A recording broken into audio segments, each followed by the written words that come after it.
മലയാളികളുടെ ഇഷ്ടതാരമാണ് ആര്യ.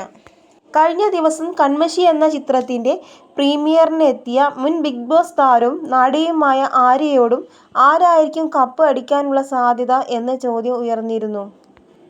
ആര്യ പറയുകയാണ്, ആരെങ്കിലും കൊണ്ടുപോകട്ടെ എന്നേ പറയാനുള്ളൂ. നല്ല മത്സരാർത്ഥികളെ ആദ്യമേ തന്നെ ഇറക്കി വിട്ടില്ലേ. ഇനി ഇതിൽ ആർക്ക് കപ്പ് കിട്ടിയാലും പ്രശ്നമില്ലെന്നുമായിരുന്നു ഈ ചോദ്യത്തിന് ആര്യയുടെ മറുപടി. ജാസ്മിൻ കപ്പടിക്കുമോ എന്ന ചോദ്യത്തിന് കപ്പടിക്കാം, കപ്പടിക്കാതിരിക്കാം എന്നായിരുന്നു മറുപടി. ജാസ്മിന് അത്യാവശ്യം സപ്പോർട്ടേഴ്സ് ഉണ്ട്. ജാസ്മിന്റെ ഇമേജ് പുറത്ത് മാറി തുടങ്ങി. ജാസ്മിൻ ഇപ്പോൾ ട്രാക്ക് മാറ്റി. ഇനിയിപ്പോൾ ജാസ്മിന് കുറച്ചുകൂടി പോസിറ്റീവാവും. അതുകൊണ്ട് കപ്പടിക്കാനുള്ള സാധ്യത ഇല്ലാതില്ലെന്നും ആര്യ പറഞ്ഞു. ആര്യ പറഞ്ഞത് ഇതായിരുന്നെങ്കിലും ചില ചാനലുകൾ ആര്യ പറയാത്ത കാര്യങ്ങളായിരുന്നു വീഡിയോയ്ക്ക് തംബ്നെയിലായി നൽകിയത്. ഇതോടെ പലരും മോശമായ രീതിയിൽ തന്നോട് പ്രതികരിക്കാൻ തുടങ്ങി എന്നാണ് ആര്യ വ്യക്തമാക്കുന്നത്. ഇൻസ്റ്റഗ്രാം സ്റ്റോറിയിലൂടെയാണ് ആര്യ തന്റെ അനുഭവം വ്യക്തമാക്കുന്നത്. ആര്യയുടെ വാക്കുകളിലേക്ക്. ഒരു ചെറിയ കഥ പറയാം. ഇന്ന് രാവിലെ എന്റെ ഏറ്റവും അടുത്ത സുഹൃത്ത് അനൂപ് ആദ്യമായി സംവിധാനം ചെയ്യുന്ന ചിത്രമായ കന്മഷിയുടെ പ്രീമിയർ വിനിതയുമുണ്ടായിരുന്നു. ഞാൻ പോയി. സ്വാഭാവികമായും അവിടെ മീഡിയക്കാരുമുണ്ടായിരുന്നു. അവർ എല്ലാവരും എന്റെ അടുത്ത് വന്ന് ബൈറ്റ് തരുമോ എന്ന് ചോദിച്ചു.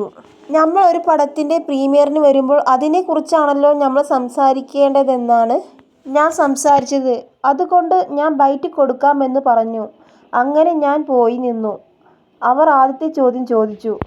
കന്മഷിയെപ്പറ്റി പറയൂവെന്ന് പറഞ്ഞു. ഞാൻ പറഞ്ഞു, പക്ഷേ ഞാൻ ആ പറഞ്ഞ സാധനം ദൈവം സഹായിച്ച് ഒരിടത്തും വന്നിട്ടില്ല. അത് കഴിഞ്ഞ് അവർ ഒരു 7-8 ചോദ്യം ചോദിച്ചു. എല്ലാം ബിഗ് ബോസുമായി ബന്ധപ്പെട്ടതായിരുന്നു. എനിക്ക് ഇതിന്റെ വല്ല ആവശ്യവുമുണ്ടായിരുന്നോ? എന്നിട്ട് ഞാൻ എല്ലാത്തിനും മറുപടിയും കൊടുത്തു. എന്നിട്ട് ഇപ്പോഴത്തെ അവസ്ഥ എന്താണെന്ന് ഞാൻ പറയാം. യൂട്യൂബിൽ മുഴുവൻ ഈ സാധനം കിടന്ന് ഓടുന്നുണ്ട്. അതിന്റെ തംബ്നെയിലാണ് സൂപ്പർ. അതൊക്കെ പണ്ടേ പൊളിയാണ്. അതുകൊണ്ട് ഇതിനെക്കുറിച്ച് അഭിപ്രായവും ഞാൻ പറയുന്നില്ല. എനിക്ക് എന്തിന്റെ കേടായിരുന്നുവെന്ന് എനിക്ക് ഇപ്പോഴും മനസ്സിലാകുന്നില്ല. അവർ ചോദിച്ച ചോദ്യങ്ങൾക്കെല്ലാം ഞാൻ മറുപടി പറഞ്ഞു. എന്നിട്ട് ഇപ്പോൾ ആ വീഡിയോസിന് താഴെ മുഴുവൻ ചീത്ത വിളിയാണ്. ഈ PR ടീമുകളുടെ മുഴുവൻ വായിലിരിക്കുന്നത് ഞാൻ കേൾക്കണം. അതൊരു റിക്വസ്റ്റായി നിങ്ങൾ എടുക്കണം. പ്രിയപ്പെട്ട മീഡിയ സുഹൃത്തുക്കളോട്, നിങ്ങളോട് എനിക്ക് ബഹുമാനമൊക്കെയുണ്ട്. നിങ്ങൾ നിങ്ങളുടെ പണിയാണ് ചെയ്യുന്നതെന്നും അറിയാം. എന്നാലും ഞാൻ വേണമെങ്കിൽ കുറച്ച് കാശ് അങ്ങോട്ട് തരാം. ദയവ് ചെയ്ത് എന്നെ ഏതെങ്കിലും പഞ്ചായത്തിൽ വെച്ച് കാണുകയാണെങ്കിൽ ഈ ബിഗ് ബോസിനെ കുറിച്ച് ചോദിക്കരുത്. ഒരു റിക്വസ്റ്റായി ഇത് പരിഗണിക്കണം എന്നാണ് ആര്യ പറയുന്നത്.